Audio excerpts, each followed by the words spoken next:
Hi children, welcome to the session 2 day 12 class 7 subject mathematics chapter 4 simple equations। जो last topic था जो हमने पढ़ा था वो था एक्सरसाइज 4.1। उसमें हमने एक इक्वेशंस बनाना सीखा था, इक्वेशंस को कंस्ट्रक्ट करना सीखा था। आज हम उन इक्वेशंस को सॉल्व करना सीखेंगे। कैसे सॉल्व करते हैं उन इक्वेशंस को, वही आज का पूरा लेक्चर उसी के ऊपर बेस्ड है। ध्यान से सुनना, कोई प्रॉब्लम हो तो क्वेरी करके मैसेज में मुझे लिखना, रिप्लाई देना, ठीक है बेटा। तो आज मैं सबसे पहले आपको बताने जा रहा हूँ सॉल्विंग एन इक्वेशन, टॉपिक है हमारा।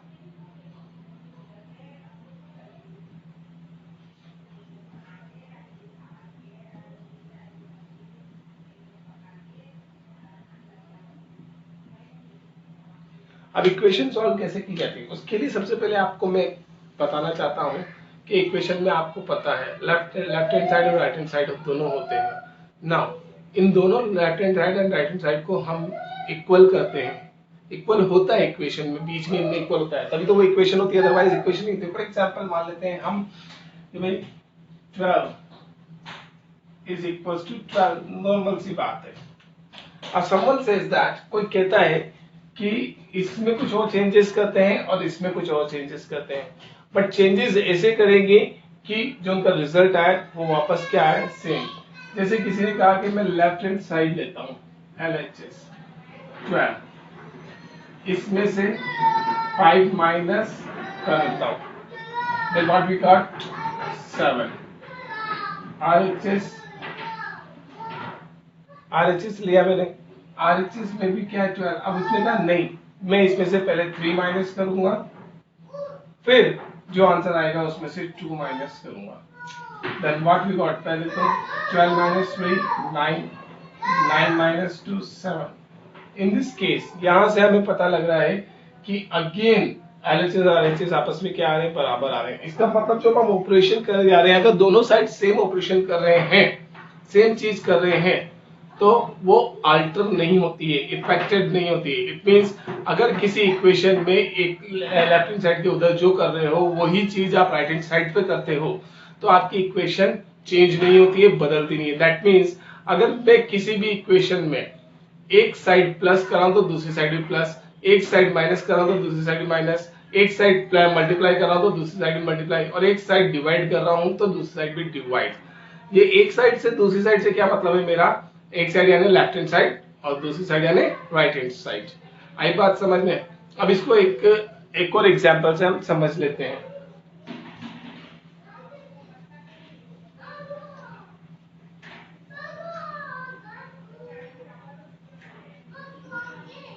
3 इक्वल्स टू 3, मैंने इनको दोनों को क्या कर दिया, 5 से मल्टीप्लाई किया। 3 multiple 5 15, 3 multiple 5 here also 15। Again left hand side और राइट हैंड साइड आपस में क्या है, इक्वल है। आई बात समझ में?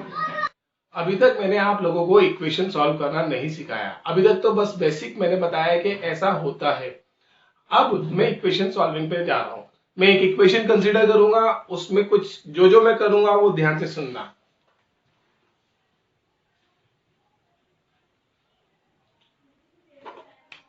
मैंने ली एक equation 5x plus minus 9 equals to 41। ये मैंने एक इक्वेशन ली।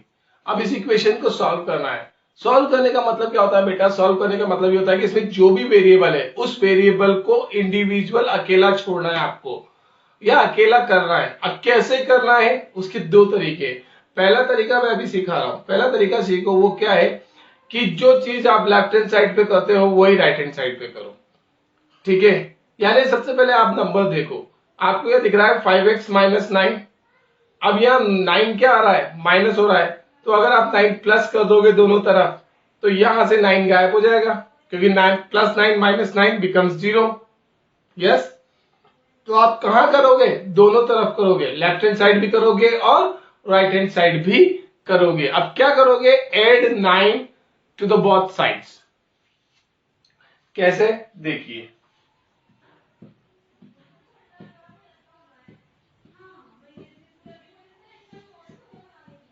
ये जो 9 आपने लिया है ये आपने अपनी मर्जी से चूज किया है, ठीक है, चूजिंग बाय योरसेल्फ। ओके, आप अपने हिसाब से इसको चूज कर रहे हो। Clear? Now 5x minus 9 plus 9, तो ये तो हो गया सिंपली 5x, और ये 41 प्लस 9 50। अब आप देखो मैंने जो करा दोनों तरफ बराबर किया, क्योंकि भाई पहले 5x प्लस 9 थी इक्वेशन इक्वल्स टू 41 थी। अब मैंने 9 इधर ऐड किया तो 9 इधर भी ऐड किया, जिससे क्या है मेरा बैलेंस दोनों तरफ हमेशा क्या रहे, बराबर बना रहे। अगर मैं इधर 9 ऐड करता इधर 10 कर देता तो डिफरेंस आ जाता, ये ज्यादा बड़ा हो जाता और ये छोटा हो जाता, इसलिए वो प्रॉब्लम ना आए, इसलिए मैंने क्या करा दोनों तरफ बराबर बराबर ऐड किया। आफ्टर दैट अब देखो यहाँ x के साथ क्या है 5, और वो भी क्या हो रहा है मल्टीप्लाई, और जैसा कि मैंने आपको बताया था कि इक्वेशन में वैल्यू फाइंड करेंगे तो हमें वेरिएबल को अलोन अकेला छोड़ना पड़ेगा। तो अब क्या करोगे आप, 5 के साथ मल्टीप्लाई हो रहा तो डिवाइड करेंगे 5 से, दोनों तरफ करेंगे, एक तरफ ही नहीं दोनों तरफ। सो नाउ अगली स्टेप में ही आ जाएगा 5x divided by 5, 50 divided by 5। 5x divided by 5 करोगे तो 5 बन जा 5, 5 बन जा 5, कैंसिल, 5 बन जा 5, 5 10 जा 50। नाउ 1x को कभी भी 1x लिखा नहीं जाता, वो सिंपल x लिखा जाता है, x इक्वल्स टू 10। क्यों? क्योंकि 10 को 1 से डिवाइड करेंगे तो आंसर हमेशा क्या आएगा 1 ही, 10 ही आएगा, ठीक है। 1 से किसी को भी डिवाइड करो अगर डिनोमिनेटर में 1 हो तो 1 नहीं लिखते हैं। आई बात समझ में? एक मेथड तो ये है आपका, ओके बेटा, समझ में आया है मेथड? ना दूसरा मेथड जो मैं आपको बताने जा रहा हूं वो ध्यान से सुनो। सेकेंड मेथड है हमारा ट्रांसपोजिशन। ट्रांसपोजिशन मेथड क्या है, इसका नाम ही इसको इंडिकेट कर रहा है, ट्रांसपोजिशन। ट्रांस यानी बदलो, पोजिशन यानी जगह, जगह बदलो। किन की जगह बदलनी है आपको? आपको जगह बदलनी है वेरिएबल की नहीं, नंबर्स की। नंबर्स की जगह बदलनी है, यानी नंबर्स को आपको शिफ्टिंग करना है। अब आप नंबर्स ऐसे शिफ्ट करोगे तो आपके नंबर शिफ्ट ऐसे हो नहीं सकते, उनके कुछ रूल्स होते हैं, ठीक है। वो रूल्स क्या है वो मैं आपको बता रहा हूं, ध्यान से सुनना और समझना, ठीक है। हम वही इक्वेशन लेंगे जो पहले ली थी हमने अभी, 5x माइनस 9 इक्वल्स टू 41। अब जैसा कि मैंने बताया था कि यहां ट्रांसपोजिशन होगी, इससे वो सिर्फ नंबर्स की, वेरिएबल को अकेला किया जाएगा, अकेला छोड़ा जाएगा, अलोन। अब वो अलोन कैसे छूटेगा? सबसे पहले हम क्या करेंगे, यहाँ नंबर 9 है हमारे पास, इस 9 को इक्वल के इधर भेज देंगे। अब ऐसे ही इक्वल के इधर भेज देंगे तो ये तो छोटा हो जाएगा और वो बड़ा हो जाएगा। सो दैट्स व्हाई इस प्रॉब्लम, ये प्रॉब्लम ना हो इसके लिए रूल्स हैं। पहला रूल, फर्स्ट रूल, कोई भी नंबर इक्वल से इधर या उधर शिफ्ट होता है, it must changes its sign, वो अपना साइन बदलेगा। अगर वो प्लस का है इक्वल के इधर लेफ्ट साइड पे, तो राइट साइड पे आके माइनस का बन जाएगा, और अगर राइट साइड से लेफ्ट साइड में जा रहा है तो राइट साइड में अगर प्लस का है तो इक्वल के इधर आके माइनस का बन जाएगा। ये रूल है, पहला rule, okay. Now first rule के अकॉर्डिंग हम चलते हैं, क्या कहता है, 5x माइनस 9। अब ये 9 माइनस था तो इक्वल के इधर शिफ्ट हुआ तो क्या हो गया 41। 9 इधर आते ही प्लस 9 हो जाएगा, क्यों?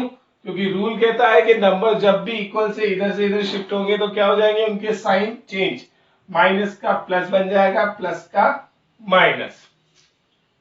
ना अब अगली स्टेप में मैं इसको सॉल्व करके लिखा 5x इक्वल्स टू 50, ओके। ना 50 लिखने के बाद हमने देखा कि अभी भी x के साथ, वेरिएबल के साथ हमारे पास क्या है, नंबर है। वेरिएबल के साथ हमारे पास क्या है, नंबर है। तो इस नंबर को भी हमें कहां भेजना पड़ेगा, नंबर्स के पास, क्योंकि वेरिएबल को तो अलोन करना है, अकेला करना है, सिंगल बनाना है। तो वो कैसे बनेगा, तो देखिए x इक्वल्स टू, अब x के साथ 5 क्या हो रहा था, मल्टीप्लाई हो रहा था, तो जब इक्वल के इधर जाएगा वो तो कहां जाएगा, डिवाइड में। That means 50/5। ठीक है, नाउ 5 1 जा 5, 5 10 जा 50। तो then solution is x equals to 10. This how we will solve the problem. इस तरह हमने हमारी प्रॉब्लम्स को सॉल्व करना है। आई बात समझ में बेटा? देखिए बेटा, आपको एग्जाम्पल से वो समझ में नहीं आता ट्रांसपोजिशन का, इसलिए मैंने रूल्स को यहाँ लिख दिया। कैसे लिखा, ध्यान से देखो। अगर कोई नंबर लेफ्ट हैंड साइड से राइट हैंड साइड जाता है तो उसके ट्रांसपोजिशन के रूल्स ये हैं, और कोई राइट हैंड साइड से लेफ्ट हैंड साइड आता है तो उसके ट्रांसपोजिशन के रूल्स ये हैं। सिंपल है, कुछ नहीं, ध्यान से देखो। कोई प्लस का नंबर है, राइट लेफ्ट हैंड साइड से राइट हैंड साइड आना चाहता है तो वो माइनस का बनेगा, और अगर कोई माइनस का है तो क्या बन जाएगा, प्लस का। और अगर मल्टीप्लाई है तो किस में कन्वर्ट हो जाएगा, डिवाइड में, और डिवाइड है तो किस में कन्वर्ट हो जाएगा, मल्टीप्लाई में। सिमिलरली बिल्कुल उसी तरह ये सेकंड साइड में भी जब राइट हैंड साइड से हम लेफ्ट हैंड साइड जाएंगे तो वो क्या, माइनस का नंबर प्लस का बन जाएगा, प्लस का माइनस का, और डिवाइड मल्टीप्लाई बन जाएगा, और मल्टीप्लाई डिवाइड बन जाएगा। ये रूल्स है। अब इनकी एप्लीकेशंस को यूज करते हुए हम एक्सरसाइज 4.2 4.3 ये दोनों एक्सरसाइज हम इसी से सीखेंगे, ये रूल्स से, और इससे पहले वाला जो मेथड हमने पढ़ा है उससे सीखेंगे। तो ये आप लोगों को अच्छी तरह समझ में आना चाहिए। आज का लेक्चर यही खत्म होता है। आज के लिए बाय बेटा।